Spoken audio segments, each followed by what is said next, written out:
Mateus, capítulo de número 9, versículo 16.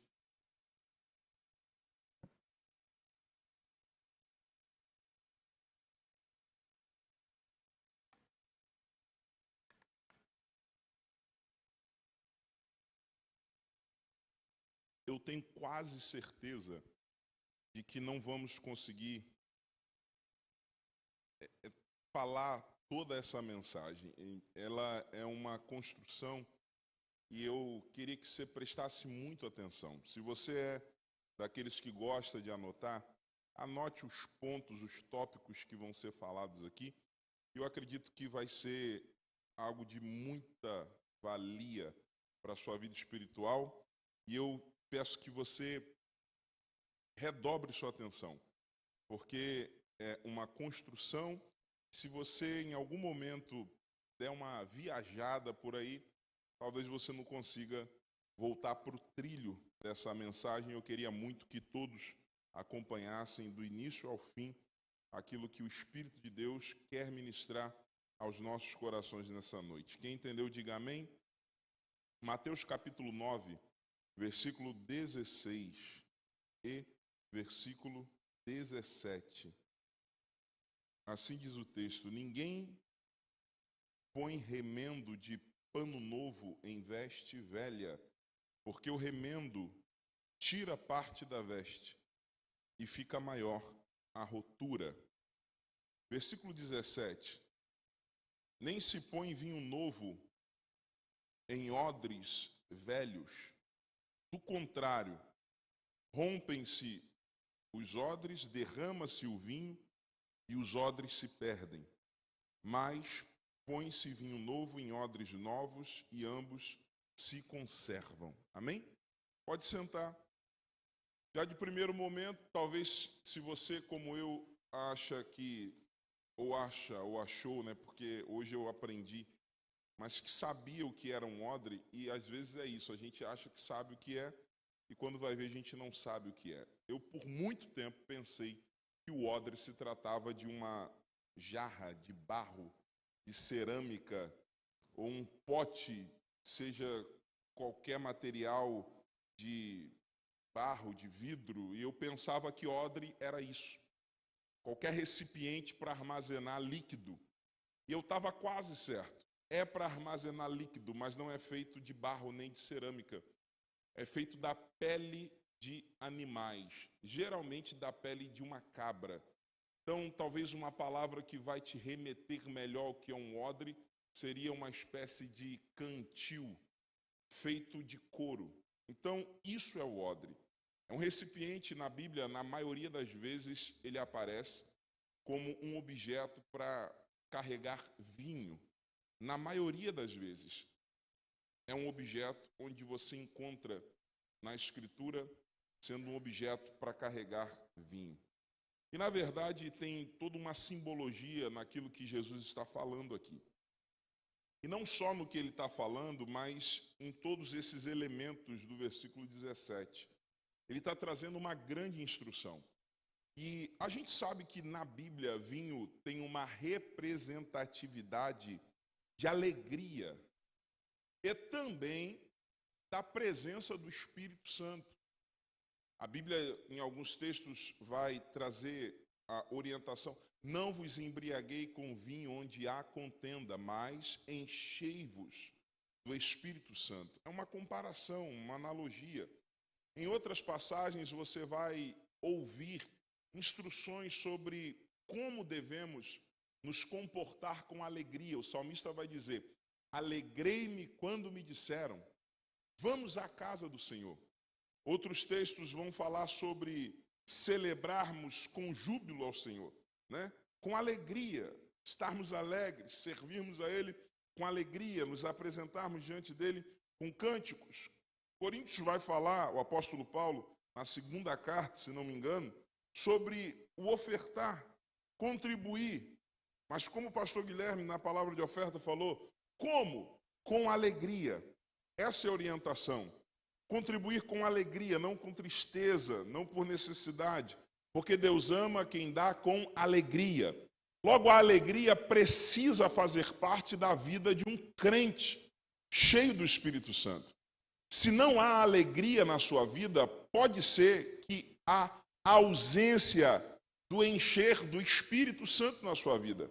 Não há como alguém cheio do Espírito Santo viver continuamente em tristeza. Não é possível. Não estou dizendo que quem é cheio do Espírito Santo nunca pode ficar triste. Há momentos em que nos entristecemos, mas não é sobre um momento sentir tristeza. Estou falando sobre pessoas que mergulham no mar da tristeza, que passam dias, semanas, meses enrolados na tristeza, de mãos dadas com a tristeza. Isso não é possível para alguém que é cheio do Espírito Santo. Então a alegria faz parte da vida cristã. A alegria do Senhor, vai dizer lá em Neemias, é a nossa força. Então podemos concluir que não existe crente fraco. Existe crente que perdeu a alegria. O inimigo das nossas almas, um grande estrategista. E toda a estratégia do diabo é para, de alguma forma, nos afastar de tudo aquilo que Deus tem de bom para as nossas vidas. Desde o início foi assim, desde o Éden. E ele, sendo um grande estrategista, ele vai mudando as suas estratégias com o passar do tempo. Porque o mundo muda, as coisas mudam e ele também se adapta.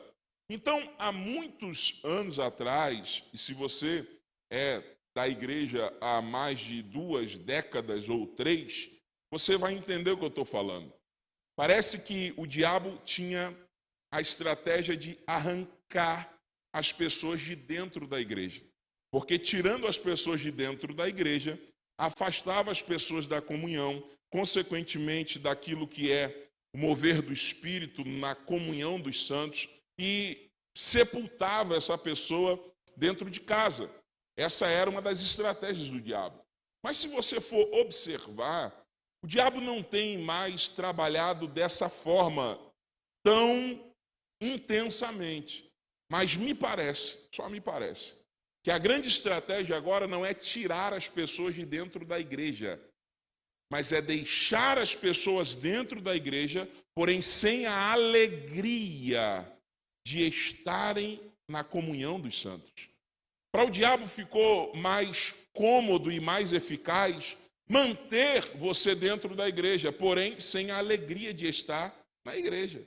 Manter você presente em todos os cultos, mas sem aquela alegria de poder dizer que, bom, estou na casa de Deus, estou aqui para adorar ao Senhor. Parece que ele mexe em algumas circunstâncias e a gente até vem, mas a tristeza, preocupação, os problemas acabam nos impedindo de nos alegrarmos na presença de Deus e, consequentemente, nos apropriarmos de todas as bênçãos, aproveitarmos de forma total, a totalidade, a plenitude daquilo que acontece no nosso meio, nas nossas reuniões. Quantos estão entendendo? Digam amém.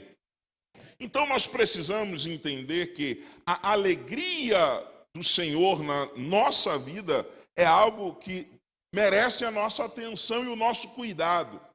E o diabo não pode arrancar a sua alegria. Aquele que é de Deus, o maligno não toca. Você é de Deus, amém? Então ele não toca em você.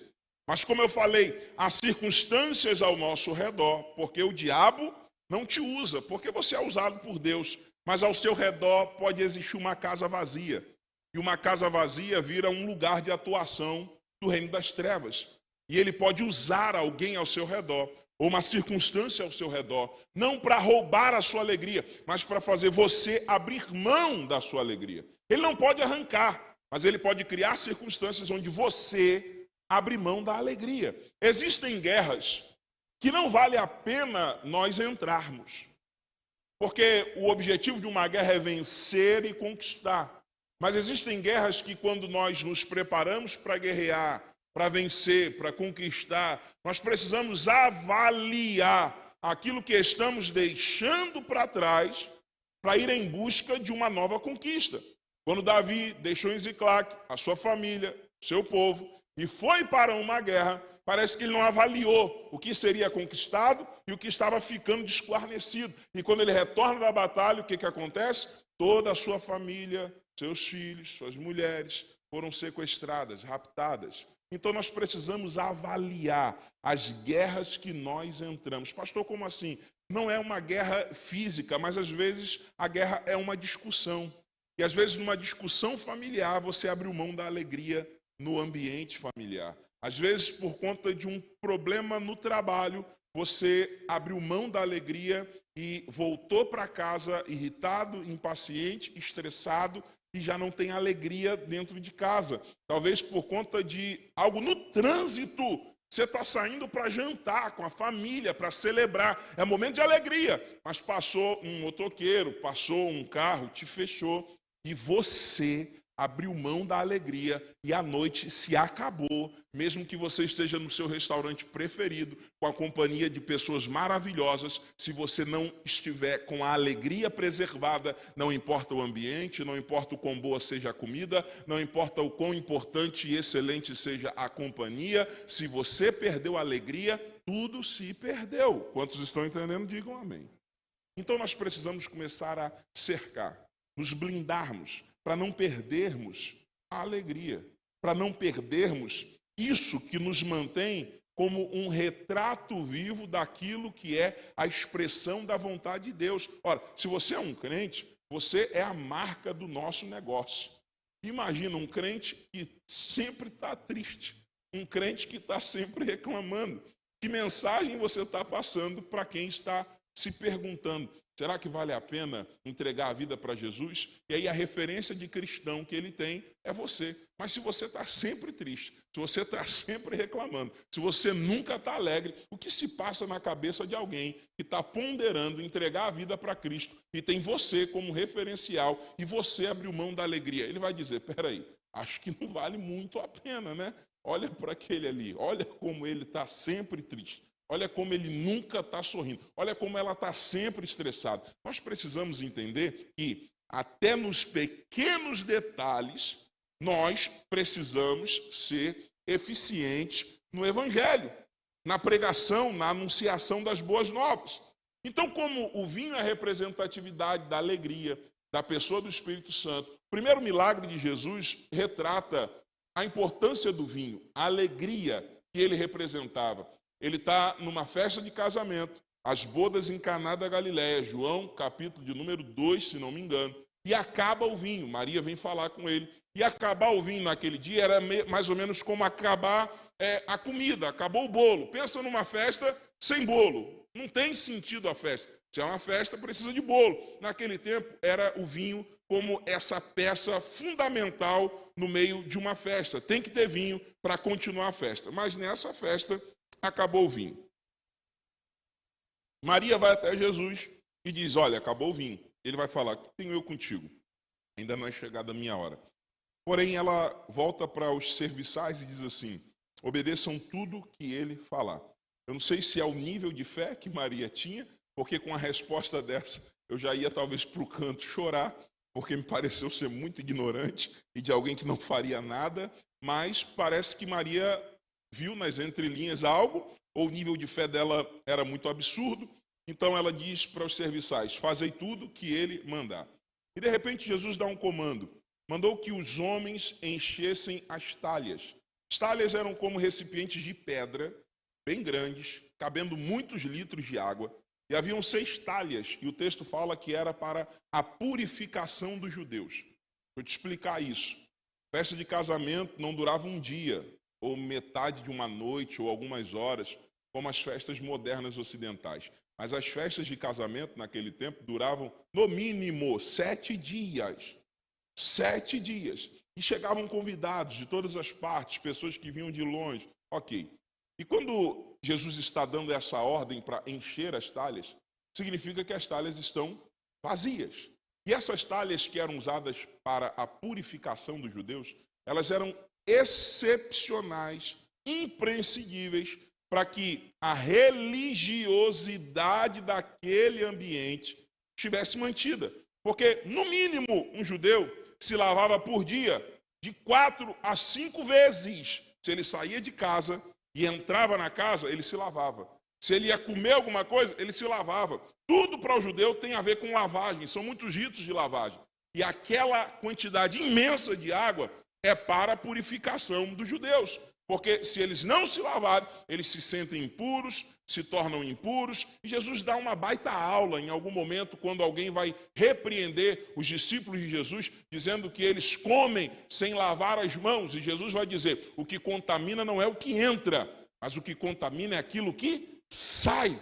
Então, a religiosidade lá em cima não pode mais ser mantida, porque a água que era usada para manter a religiosidade acabou. Só que Jesus está dando uma ordem, encham as talhas de água. E os religiosos devem estar pensando, que bom, alguém com bom senso vai restaurar a religiosidade do ambiente. Só que a questão aqui, irmão, é que sem religiosidade a festa continua, mas sem vinho a festa acaba. E Jesus não está preocupado em manter a religiosidade do ambiente. Jesus não está preocupado com o nível de, talvez, falsa pureza, falsa santidade que as pessoas querem apresentar. Mas a preocupação do mestre é se tem alegria ou não no ambiente da reunião. Quantos estão entendendo? Então talvez você entrou muito preocupado com o seu erro, muito preocupado com a sua impureza, e Jesus está dizendo, eu estou mais preocupado com o seu nível de alegria. Porque com impureza eu resolvo com a minha presença. Mas sem alegria fica até difícil de eu trabalhar na sua vida. Então eu quero te convidar nessa noite a elevar o seu nível de alegria por estar na presença de Deus. Vou te dar alguns motivos para se alegrar. Você era um pecador, Ele te perdoou. Você pode adorar a Deus? Você estava perdido, não foi você que se achou, mas Ele te encontrou e te salvou. Você não tinha direito a ir ao céu. Todos nós estávamos condenados ao inferno, mas Deus amou o mundo de tal maneira que deu o seu único Filho, para que todo aquele que nele crê não pereça, mas tenha a vida eterna. Irmão, você tem a vida eterna. Você pode se alegrar por isso. Os seus pecados foram perdoados, dos seus erros Ele não se lembra mais, já estão nas profundezas do mar. Você tem motivos para agradecer a Deus. Então, essas coisas precisam estar no nosso coração, para que o nível de alegria sempre esteja alto. Agora, deixa eu lhe falar sobre esse recipiente que recebe o vinho, que recebe essa porção do Espírito Santo de alegria. Então, a partir de agora, nessa mensagem, você é o odre. Diga assim, eu sou o odre. Diga para quem está do seu lado, você é o odre. Se você observar, há odres mais finos, odres mais largos. Só para descontrair. Vocês gostam, né? Os estágios de formação do odre podem nos ensinar muita coisa. E eu queria que você deixasse o Espírito de Deus ministrar no seu coração. É até 9 horas que eu tenho? Tá, ótimo. Então, o primeiro passo é entendermos que odres não nascem odres. Odre é o resultado de processos, um após outro, até que um odre seja formado. Você não vai lá fora numa árvore e acha um pé de odre e puxa um odre pronto. Não, não é assim que acontece. Então isso já me ensina e te ensina. O que, pastor? Que nós não nascemos prontos. Nós somos resultados dos processos aos quais o céu nos submete. Então não se cobre tanto, porque talvez você queira dar um resultado ao qual você ainda não está preparado, não por incapacidade, mas porque ainda não foi submetido a todos os processos que são necessários para que a sua vida dê alguns resultados. Quem está comigo, diga amém. Então, às vezes, a nossa cobrança excessiva sobre algo que nem Deus está cobrando de você pode estar acabando com a sua alegria. Tenha calma, tenha paciência, porque o céu sabe o tempo certo de te preparar e Ele tem bons planos para você. Então, o primeiro momento de um odre é que ele não nasce odre, mas ele é retirado da pele de um animal. Então todo odre um dia foi a pele de um animal, só que esse animal morreu, essa pele foi tirada desse animal. Então o primeiro estágio é sair do ambiente natural e entrar numa oficina, num lugar de preparação. Isso é a regeneração.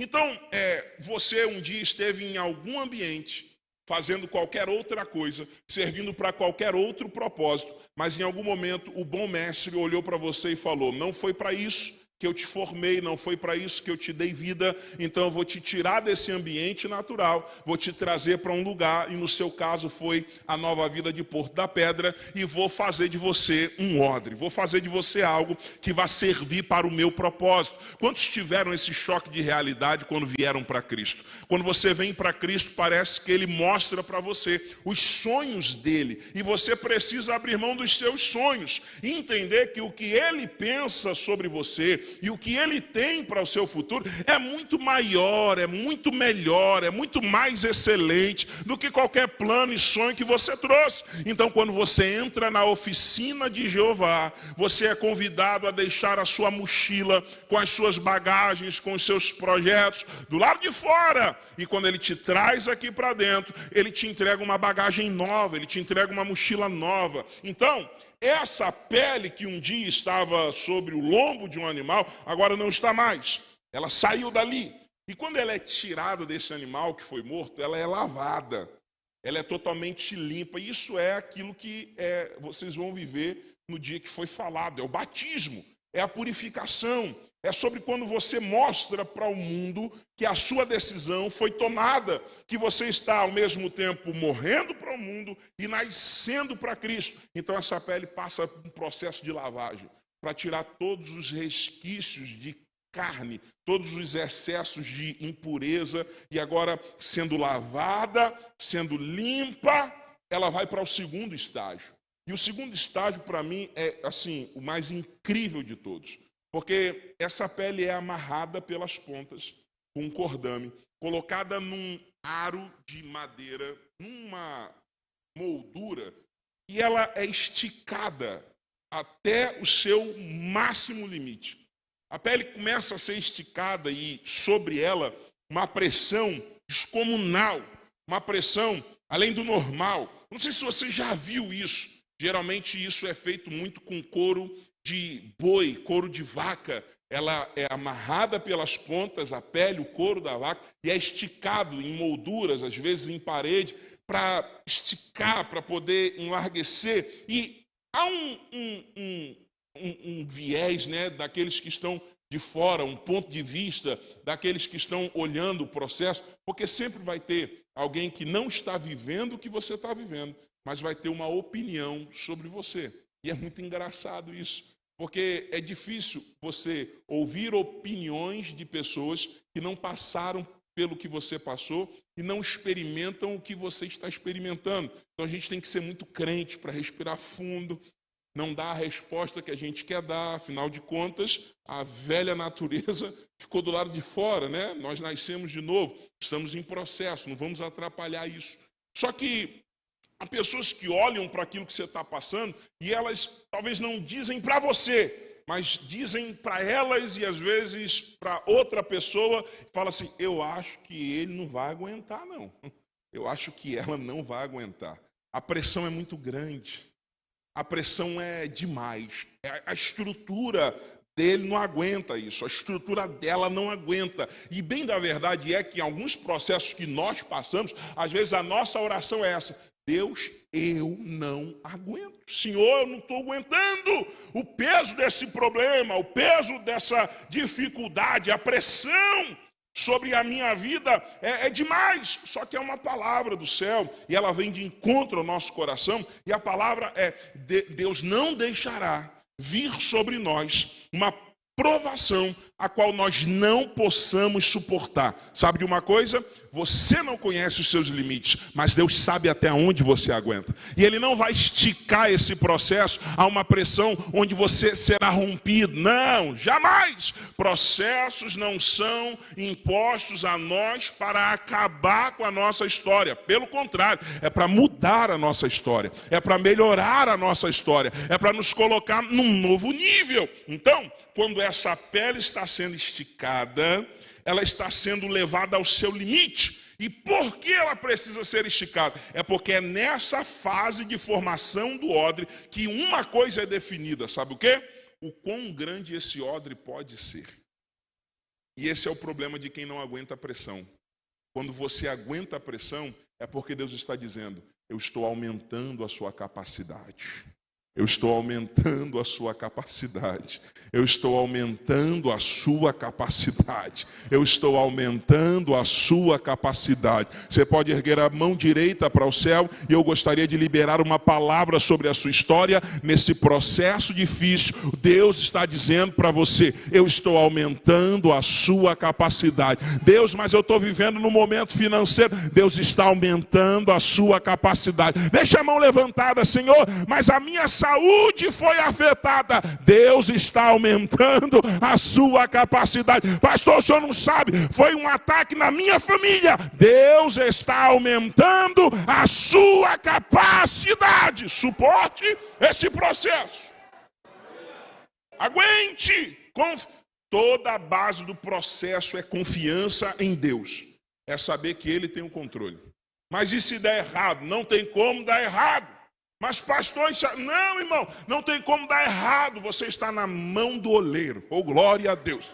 E se o vaso fica imperfeito ou se quebra na mão do oleiro, fique em paz, porque ele pega dali o barro e faz um vaso novo. Você está na mão daquele que sabe trabalhar.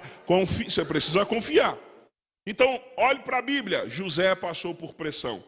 Mas olhe para o final da história. Daniel passou por pressão. Irmão, imagina você ser lançado na cova de leões. Pensa na pressão. Mas pela manhã o rei perguntou: Daniel, acaso o Senhor, o teu Deus, o livrou? E ele vai ouvir a voz de Daniel: sim, o Senhor, meu Deus, fechou a boca do leão. Oh, glória a Jesus, irmão. Não desista. Davi passou por pressões. Assim, porque às vezes a gente olha para a história desses camaradas e a gente só vê o ponto ápice do milagre, do cumprimento da promessa, mas experimenta enxergar o que eles viveram. Pressão. Mas olha a capacidade que cada um deles tiveram depois de enfrentar os grandes processos que eles viveram. Pastor, o que vai me ajudar nesse processo? Oração. Tenha uma vida de oração. Aprenda a ter tempo de oração com Deus, porque isso te ajudará a suportar os processos difíceis. Não seja daqueles que oram só no problema. Se você ora só quando tem um problema, isso te garante que você sempre estará em problemas. Entendeu? Vou repetir. Se você só ora quando você tem um problema, isso vai te garantir que você sempre terá um problema. Porque se você só ora no problema, Deus quer que você ore, irmão. Então, sempre terá um problema na tua vida para manter o teu nível de oração. Seja como Daniel. Eu li a Bíblia toda. E assim, antes de começar a aprender a ler, eu tinha muitas Bíblias ilustradas. Minha mãe, meu pai sempre me educou dessa forma. Então, eu não sabia ler, mas eu sempre tinha muitas Bíblias ilustradas. Quando eu aprendi a ler, eu ainda tinha Bíblias ilustradas. Quando a gente vai na história de Daniel, numa Bíblia ilustrada, obviamente, você vai ver Daniel na cova dos leões, os leões em volta, e Daniel ajoelhado, cercado por leões, com a mãozinha junto, em posição de oração. Só que, assim, a Bíblia ilustrada é maravilhosa, mas nem sempre ela retrata uma verdade bíblica, porque quando você vai para a Bíblia, em nenhum momento a Bíblia diz que Daniel orou na cova dos leões. Não existe oração de Daniel na cova dos leões. Mas quando você lê a história de Daniel, você vai ver que ele é um homem de oração antes da cova. E esse é o grande segredo. Não só orar no meio do problema, mas ter uma vida de oração antes dos problemas. Isso te garante viver em meio aos leões e os leões não te devorarem. Então não espere um problema, uma doença, para iniciar uma vida de oração. Está tudo bem agora, pastor? Então ore. Está tudo maravilhoso, pastor, então continue orando, porque quando algo acontecer, você tem reserva de oração, você tem vida de oração, e os leões não te devorarão. Então, depois que essa pele é esticada até o limite, depois de lavada, agora ela precisa secar. E não tem um outro lugar para secar uma pele naquele tempo, a não ser um lugar, deserto. E quando a gente fala de deserto, já dá até um arrepio na espinha do crente. Pense numa palavra que o crente não gosta de ouvir: deserto. Se você for para os pentecostais, né? Como é que se alguém disser, como você está? Eu falar, rapaz, eu estou, varão, é porque eles falam assim, varão, né? Eu estou num deserto. Pronto, sabe que ele está vivendo um momento difícil, e não há como dissociar a nossa vida de uma fase de deserto. O deserto faz parte dos processos da nossa construção. Então não é ter medo do deserto, mas é entender o propósito do deserto. Porque tudo aquilo que você entende, você não teme. O que é o medo? É o não saber o que eu estou vivendo ou enfrentando. Isso é o medo. Mas tudo que você entende, você não tem medo. Então, quando você entende o propósito do deserto, você já não tem medo do deserto. Porque você olha pela perspectiva divina. O deserto não é um lugar para te sepultar. O deserto é um lugar para te ensinar. O deserto é um lugar onde você aprende. O deserto é uma escola. E a gente só sai da escola quando aprende. O problema de pessoas que nunca saem do deserto é porque elas nunca aprendem. Há pessoas que nunca aprendem, por isso elas vivem no deserto. Mas você, da Nova Vida do Porto da Pedra, é alguém que aprende. Então, para você, deserto não é um lugar de ficar. Deserto é um lugar de passar. E essa pele colocada no deserto, ela precisa ficar lá 40 dias. E nesses 40 dias, vamos dar voz para essa pele, já que você é o odre, né? E você passou por esse processo, ou está passando por esse processo, essa pele talvez falaria assim, me abandonaram, esqueceram, estou sozinho, e ninguém comigo. Até aquele que está trabalhando em mim não está aqui comigo no deserto. Mas é engraçado que por mais que aquele que está trabalhando no odre coloca a pele no deserto e não vai ali todos os dias ver a pele, de longe ele sabe onde deixou a pele. E sabe exatamente o momento em que ele vai lá buscar a pele no lugar que ele deixou. Você não está abandonado no deserto. Tem um tempo em que Deus vai chegar e vai te tirar desse deserto. Só que você precisa entender a necessidade. Eu tenho aqui anotado 6 coisas que o deserto te ensina, mas não vou te falar nenhuma delas, porque isso aqui é uma mensagem. Numa próxima vez que eu vier, me lembre de pregar 6 coisas que o deserto te ensina. E depois que sai do deserto essa pele, ela sai dura, causticada pelo sol. Ela não parece uma pele maleável, um couro, ela parece um pedaço de madeira, porque perdeu todo o líquido, perdeu toda a água. E dura do jeito que ela sai do deserto, ela não pode ser trabalhada, ela não está maleável. E a única forma de você amolecer uma pele endurecida pelo sol é batendo nela. E eu vi como isso funciona. Eu vi como esse processo é feito. Essa pele é colocada no chão e vem alguns homens com pedaços de madeira e começam a bater em cima da... Pensa numa pele que é judiada. E depois que ela apanha muito, ela consegue ser dobrada. Eu falei, pronto, agora acabou. Não, engana você. Ela é dobrada e tome-lhe apanhar ainda mais. E aí você fala, não, então agora acabou. Não, que nada, dobra mais um pouco e bate mais um pouco. Esse é o momento em que você está dizendo, quando eu vou parar de apanhar? Quando as coisas vão parar de doer? Porque há processos que doem. Você sai de casa e acontece uma coisa, você chega no trabalho e acontece uma coisa, você vem para casa e acontece uma coisa. Quem já passou por isso? Essa é a fase em que o céu está amolecendo você. Está ensinando o seu coração que, para ser usado por Deus, as circunstâncias não podem me enrijecer. Eu preciso estar sempre maleável. Eu preciso estar sempre pronto, eu preciso estar sempre disposto, eu preciso estar sempre às mãos daquele que trabalha, eu preciso estar sempre disposto. E a gente, quando sai de uma fase difícil de deserto, é mais ou menos assim, eu até vou para a igreja, mas já vou avisar para o pastor que eu não quero fazer nada. Eu vou sentar naquele banquinho vermelho e vou ficar lá só ouvindo a palavra. É isso que eu quero. Essa é a postura de uma pele que saiu do deserto. E é por isso que pessoas que pensam assim começam a apanhar. E não é apanhar do diabo, é apanhar em um processo onde o céu está te amolecendo. Está trabalhando em você. E depois de apanhar bastante, estar maleável, Agora, essa pele que pode ser trabalhada, essa pele que já não está enrijecida, ela agora precisa ser analisada. De que forma? O que ela vai receber é líquido. Então, qualquer brecha que houver, o líquido se perde. E pular etapas é o grande problema. Porque alguém que acha que já está pronto, antes de passar por todas as etapas, pense em um odre com brechas. Ele recebe o vinho, mas ele não retém o vinho. Ele recebe o vinho, mas ele não retém o vinho.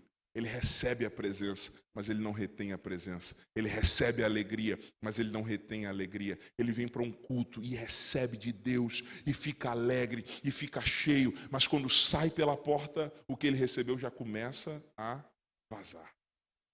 E o problema é que não é que você precisa reter para sempre. Porque o propósito do odre não é reter para sempre, mas é liberar onde precisa ser liberado aquilo que ele carrega. E a brecha faz se perder o que é precioso em ambientes que não têm propósito.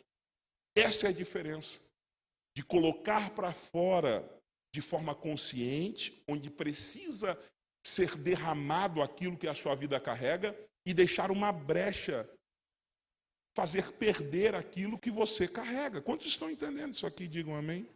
Então agora, de forma minuciosa, esse odre que já está quase no final do processo de formação, tem todas as suas brechas tapadas, com muito cuidado, com muito carinho. Então nessa noite eu preciso que você, no meio dessa mensagem, em algum momento, peça para Deus: Senhor, me ajude, tape as minhas brechas, tape todas as brechas que estão me fazendo deixar perder aquilo que não pode ser perdido fora do propósito. É o que você precisa falar para Deus, é o que você precisa orar. Às vezes deixamos por detalhes aquilo que é precioso ser perdido. E eu quero orar a Deus que a partir de hoje nenhuma brecha na sua vida existirá. E tudo aquilo que você receber nas reuniões, na presença de Deus, ficará na tua vida e será despejado no lugar certo para cumprimento de um propósito. Amém? Então, agora que esse odre tem todas as suas brechas fechadas, ele pode pensar: estou pronto, acabou todos os processos, agora eu posso descansar, não tem nada a ser feito. A obra de Deus na sua vida nunca para. A obra de Deus na sua vida nunca para. Nunca para. A obra de Deus na sua vida nunca para. A todo instante estaremos sendo trabalhados pelo céu. Então não há um tempo, irmão, é a frase e ela é verdade. Descansar só lá no cemitério. Eu ia dizer no céu, porque acho que nem no céu a gente vai descansar, porque a gente vai estar adorando, vai estar celebrando, né? Então, preste bem atenção, a obra de Deus nunca para na sua vida, Ele sempre estará trabalhando. Mas, quando esses processos de formação terminam, esse odre está pronto para ser usado para um propósito específico. Então você não pode parar no meio de um processo. Você não pode se apaixonar por uma fase da sua vida. Você precisa aprender a encerrar ciclos para viver uma novidade. Quantos estão aqui comigo? Se uma águia se apaixona pelo próprio ovo que ela gerou, quando aquele ovo começar a se quebrar, ela começar a se desesperar: não, eu não posso perder o ovo. Eu não posso deixar o ovo se quebrar. Eu estou apaixonada por esse ovinho que eu gerei. Só que, qual é o entendimento? Quando o ovo se quebra, uma nova fase se inicia. E, na verdade, o ovo não é o propósito. É o meio pelo qual um propósito está sendo gerado ainda maior. Então, deixe as cascas se quebrarem. Deixem as fases passarem. E viva as novidades de Deus para a sua vida. Aleluia! Então, não se apaixone pelos processos, porque você precisa viver o propósito de Deus para a sua vida. Então, agora, sobre propósito, para o final dessa mensagem, 3 propósitos do odre. Eu te mostrei os processos de formação. Agora, um odre formado, ele precisa cumprir propósitos. E o primeiro propósito do odre é esse: ninguém faz um odre para mantê-lo vazio. E talvez esse seja o grande problema. Nós somos cristãos e nos alegramos por isso, nos honramos por isso, Mas não basta ser um crente, você precisa ser um crente cheio. Ninguém faz um odre para mantê-lo vazio. E Jesus não morreu na cruz para que você seja um crente vazio. Ele não enviou o Espírito Santo para que o Espírito Santo ficasse do lado de fora. Ele enviou o Espírito Santo para que você pudesse estar cheio do Espírito Santo. Amém? Então, vazio significa não cumprir propósito. 2, o que é colocado num odre é para saciar, alimentar, edificar alguém. Então, tudo aquilo que o céu coloca na sua vida tem a ver com alguém que está ao seu redor. O odre não se sacia daquilo que ele carrega, mas alguém é saciado por aquilo que é colocado dentro de um odre. Levante a sua mão, a sua vida está cheia de tudo aquilo que alguém que está vazio precisa. Deixa a mão levantada, você sai desta noite aqui cheio da presença de Deus, para derramar essa presença na tua casa, para derramar esta presença no teu casamento, no teu ambiente de trabalho, sobre a vida dos teus filhos, sobre a vida da tua esposa, do teu marido, sobre a vida desse crente do seu lado. Você será cheio para um propósito. Aleluia. Então, você não pode reter ao ponto de não liberar no momento certo para cumprimento de um propósito, te torna alguém infrutífero. Sabe por que o mar morto é morto? Porque ele recebe as águas do Monte Hermon, assim como o mar da Galileia. Só que o mar da Galileia tem vida, tem muitos peixes, é vasto, tem muita vida, é maravilhoso, é lindo. Parece até que eu já fui lá, nunca fui, mas é lindo porque eu já vi pelos vídeos, já ouvi de quem foi lá, meu sogro esteve lá. É lindo, é maravilhoso, mas as águas que saem do Monte Hermon, descem pelo Rio Jordão, entram no mar da Galileia, alimentam o mar da Galileia, uma formação de água de mais de 11 quilômetros de largura, 24 quilômetros de extensão. É gigante, é lindo demais. Só que a água que entra, ela também sai e segue o seu curso. E esse é o grande propósito da vida. Sermos algo que recebe e, na medida que recebe, também entrega. E as águas que saem do mar da Galileia são as mesmas águas que entram no Mar Morto. Mas por que o Mar Morto, que recebe as mesmas águas, da mesma qualidade que o Mar da Galileia, por que lá não tem vida? Né? Vida de peixes, vida que é palpável. Né? Por quê? Porque ele recebe, mas ele não entrega, ele não deságua. Toda a água que ele recebe, ele retém.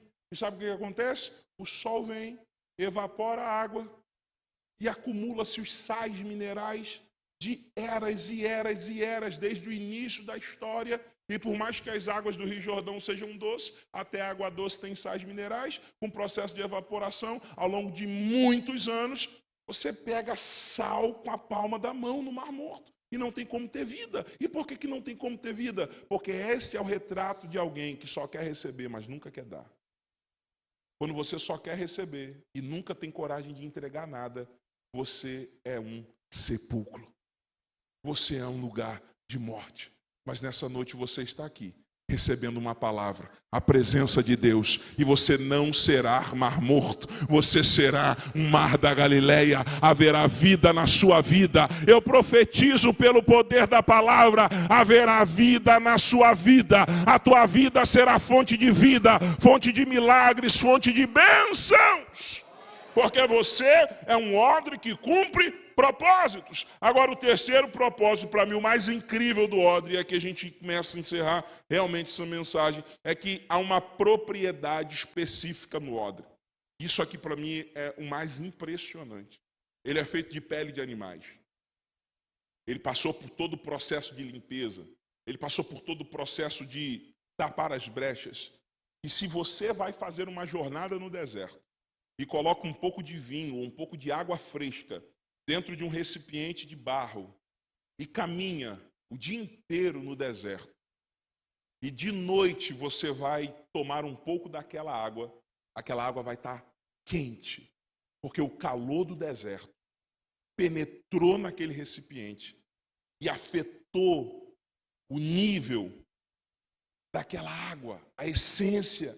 Ela perdeu o frescor. Ela perdeu o frescor. Ela está quente, está morna. Eu não sei você, irmão, talvez seja só eu, mas não consigo beber água morna, água quente. Eu gosto de água geladinha, fresca.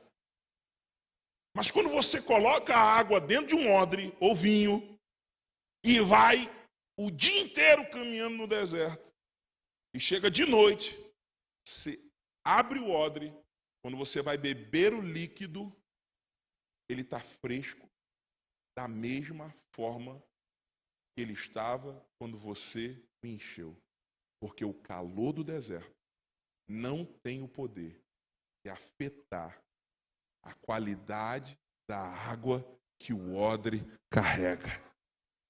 E é por isso que o céu te escolheu.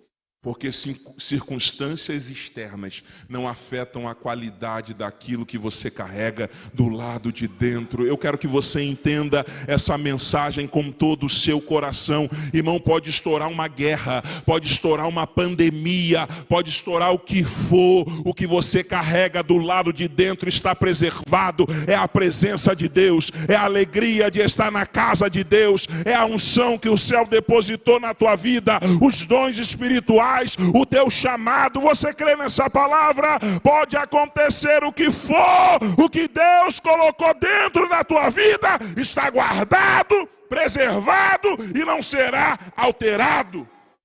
Glória a Deus! Glória a Deus!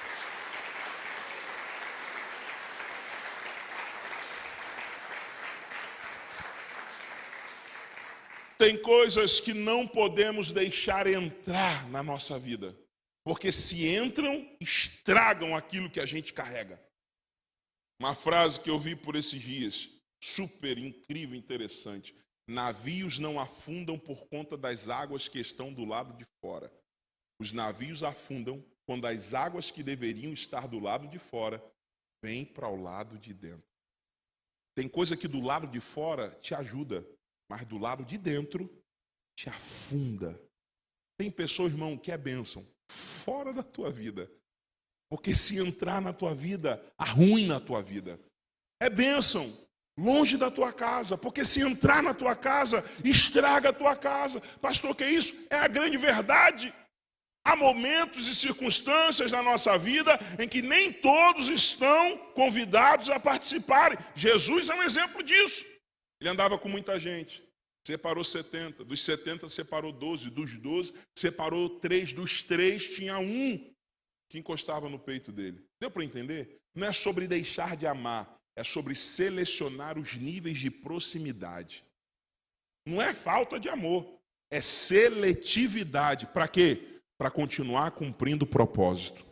Para continuar caminhando na jornada que Deus tem para a sua vida. Então eu quero liberar mais uma palavra. Aquilo que tem que ficar do lado de fora, vai ficar do lado de fora e só vai vir para o lado de dentro. Aquilo que contribui com o teu chamado, o propósito e a jornada de Deus para a sua vida. Sabe, irmão, eu quero orar por você, mas antes de orar, eu preciso te dizer o porquê não se põe vinho novo em odres velhos. Porque o odre velho fala sobre um odre que por talvez passar tanto tempo vazio, ele perdeu a elasticidade, ele ressecou, ele está rígido. Ele voltou a ser quase que a pele no estado em que ela estava quando estava no deserto. E esse é o grande problema. Odres velhos que estão pedindo vinho novo. E o céu não vai derramar vinho novo em odres velhos.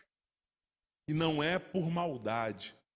Pelo contrário, é por misericórdia. Porque se vinho novo é colocado em odre que perdeu a elasticidade, o vinho novo, quando entra em algum recipiente, o vinho passa por um processo de fermentação. E a fermentação faz com que o açúcar libere gases. E esses gases geram uma expansão no recipiente. E se esse recipiente não tiver espaço ou propriedade de elasticidade, o que acontece? O vinho novo não vai deixar de expandir. O problema é que o odre velho não vai suportar a expansão. E se você colocar vinho novo em odre velho, o odre velho se arrebenta. E sabe o que acontece? Perde o odre, perde o vinho. Então, o céu, muitas das vezes, prefere te ver vazio do que deixar você arrebentado. Porque um odre vazio tem solução, dá para tratar, mas odre arrebentado não tem como recuperar. Então tem coisas que o céu ainda não deitou na sua vida. Não é porque ele não te ama, pelo contrário, ele te ama tanto. Ele sabe que a sua estrutura ainda não é capaz de suportar aquilo que ele tem preparado para você. Há pessoas que estão orando por um casamento. A pergunta é: tem estrutura para suportar? Porque tudo que Deus dá, aumenta. Tudo que o céu derrama, expande. Tem gente querendo ministério. A pergunta é: tem estrutura para suportar? Porque tudo que Deus entrega, cresce. E Deus não vai te entregar algo que vá por fim à sua jornada. Agora olhe para mim, odres ressecados. Tem uma solução. Bálsamo de Gileade. Óleo de unção. Um processo onde alguém que quer recuperar um odre ressecado inclui esse odre.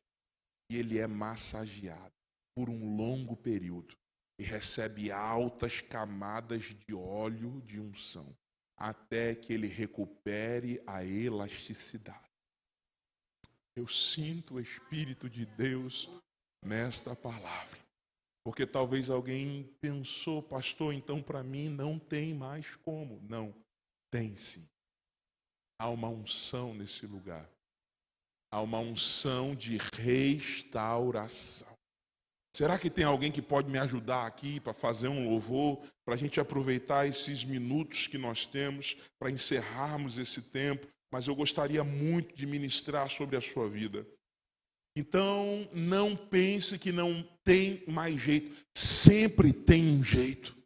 Você está no lugar onde o dono do mundo trabalha. E se talvez você não tem mais alegria de estar na presença de Deus, e se talvez o seu medo é que você já ressecou por ter passado tanto tempo vazio, a boa notícia é: tem óleo de unção nessa noite na casa de Deus.